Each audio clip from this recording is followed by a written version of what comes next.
ऐसा है कि सद्दोवाला में इलाहाबाद बैंक देहरादून घंटाघर ब्रांच से 8 प्लॉट का ऑक्शन द्वारा मेरे द्वारा परचेज़ किया गया था, जिसमें माननीय उच्च न्यायालय नैनीताल द्वारा आदेश पारित हुआ, जिसमें जिलाधिकारी देहरादून महोदय द्वारा एक पूरी एसआईटी गठित करके मेरी जो भूमि मुझे बैंक द्वारा दी गई थी उसका डिमार्केशन करके बैंक को सौंपा गया। उसके बाद मेरी सेल लीड हो गई और उसमें जो प्रक्रिया चली उसमें काफ़ी लंबा समय लगा उस प्रक्रिया को पूर्ण कराने में।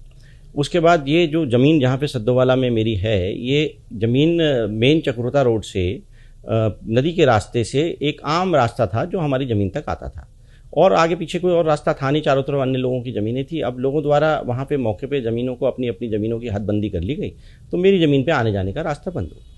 इसी बीच जहाँ पे उत्तराखंड सरकार द्वारा वित्त विभाग के किसी प्रशिक्षण केंद्र को एक भूमि अलॉट की गई और उन्होंने अपना निर्माण आदि कार्य किया और हम लोगों से ये कहा उन्होंने कि भैया आप हम यहाँ जाली लगा रहे हैं चारों तरफ, क्योंकि यहाँ झुग्गी झोपड़ियाँ चोरी चकारी होती है, तो हम यहाँ जाली लगा दे रहे हैं। तो उन्होंने पूरी लोगों के आने जाने के रास्ते की ज़मीन पे जाली लगा दी। तो लोगों ने इसका विरोध किया, लोगों ने अपने अपनी ज़मीन के आगे से रास्ता धीरे धीरे करके खोल लिया। क्योंकि रास्ता आम रास्ता था, सरकारी मद से वो रास्ता का निर्माण किया गया था और जो भूमि इस विभाग को, वित्त विभाग के जिस प्रशिक्षण केंद्र को सरकार द्वारा आवंटित की गई थी, वो सारी की सारी भूमि को अपनी चारदीवारी करके इंटैक्ट अपने 2 गेट लगा के ये विभाग अपनी अंदर लेके सुरक्षित रख के बैठा है। ये जो भूमि जिसपे विवाद उत्पन्न हुआ वो मैं उस विवाद का जो सापेक्ष में जो कहना चाह रहा हूँ, ये कहना चाह रहा हूँ कि जब ये ज़मीन मेरी, ये इस ज़मीन इस रास्ते से मेरी भूमि के बीच का जो फ्रंट इस विभाग द्वारा बंद किया गया था, उसमें इसके द्वारा गेट भी लगा रखा था जो मेरी भूमि में खुलता था। हमारे द्वारा जब वो रास्ता खुला गया, तो जब वो रास्ता खुल गया तो उसके बाद इस विभाग के कर्मचारी और अधिकारियों ने हमारे साथ बहुत तरीके की जो है अपशब्द किए, बहुत तरीके की बातें कहीं उल्टा और हमारे खिलाफ ही मुकदमा कराने की बातें करी।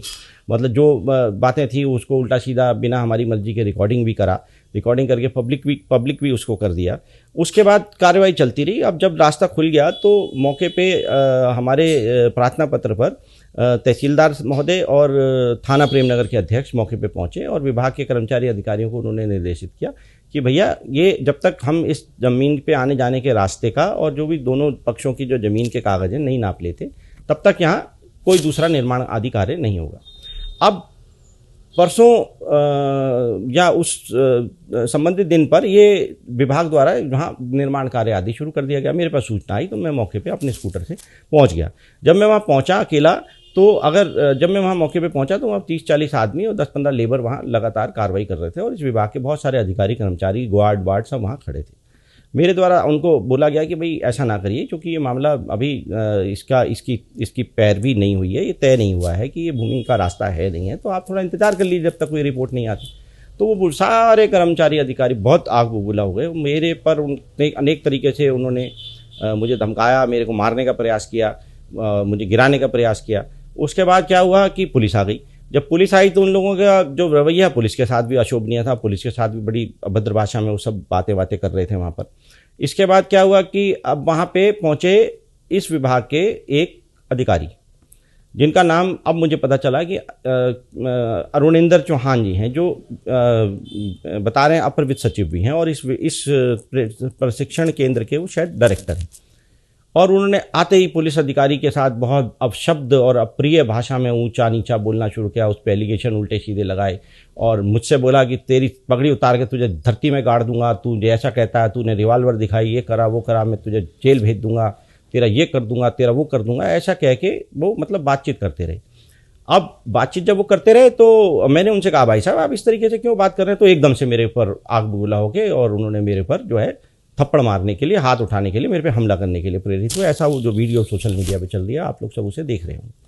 हमने सिर्फ इतना ही उनसे कहा कि साहब ये तो भूमि आपकी है ही नहीं, ये रास्ता है, सरकारी धन से ये रास्ता बना है और सरकार ने जो रास्ता है बनाया है वो सबके लिए होता है। हम भी इसी रास्ते से आ जा रहे थे, आपके पूर्व के जो कर्मचारी अधिकारी रहे होंगे उन्होंने ऐसे हमसे कहा कि ये रास्ता बंद किया था।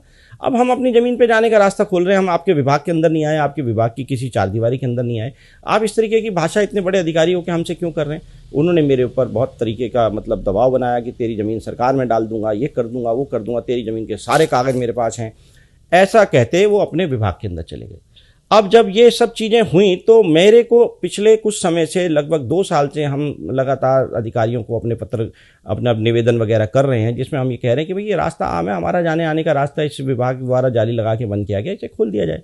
ये विभाग कहीं भी किसी भी पोर्टल पे अपने पक्ष को लेके नहीं पहुंचा, तो वो कोई निर्णय उसमें नहीं हो पाया। अब ये हुआ कि कुछ लोग पिछले लगभग काफ़ी समय से मेरे से संपर्क कर रहे हैं और मुझे कह रहे हैं कि भाई एक उच्च अधिकारी है शासन में, सचिव है, अपर सचिव है, वो तेरी ज़मीन खरीदना चाहता है और जिस रेट तूने खरीदी है उस रेट तू जो बैंक से लिया वो तू उनको बेच दे, तेरा तो कोई रास्ता है नहीं।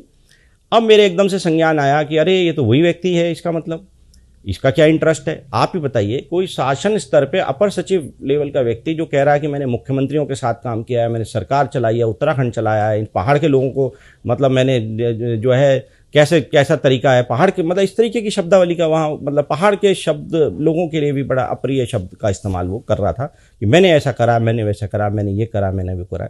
ये सारी चीज़ें आप ध्यान से देखिए। मैं एक अल्पसंख्यक समुदाय से आता हूँ, मेरे पिताजी मतलब अधिकारी रिटायर हुए हैं, मैं संस्कारी परिवार का एक बच्चा हूँ, मेरा छोटा भाई अधिवक्ता है, मैं खुद LLB ग्रेजुएट हूँ।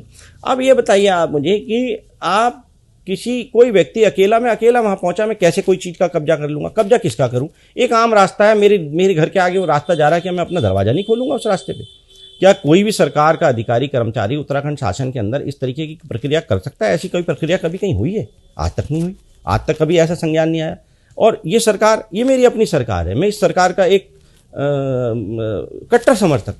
मेरी सरकार में अधिकारी इस तरीके की करेंगे, क्या उसका इंटेंशन है स्पष्ट दिख रहा है। पुलिस के सब इंस्पेक्टर के साथ इस तरीके की अपशब्दावली है, उसे लाइन हाजिर कर दिया, मेरे खिलाफ, मेरे मित्र के खिलाफ मुकदमा कायम करा दिया, जबकि कोई ऐसी गलती नहीं, ना मैंने किसी को बे बोला, ना तू बोला, ना गाली दी, ना मेरे कोई हाथापाई, उल्टा वही मेरे साथ हाथापाई कर रहा है। आप बताइए ना, क्या मैसेज समाज में जा रहा है? पूरे भारतवर्ष से मुझे तरह तरह के लोग फ़ोन कर रहे हैं, कहाँ कहाँ से मेरे रिश्तेदार मुझे फ़ोन कर रहे हैं, सारे अधिवक्ता मुझे फ़ोन कर रहे हैं कि क्या मामला है। अब मेरा तो इतना सामाजिक एसिनेशन हो गया, मेरी तो बहुत ज़्यादा पीड़ा है मुझे। अब इस पीड़ा का मैं क्या संज्ञान लूँ? आप बताइए मुझे, क्या करा जाए?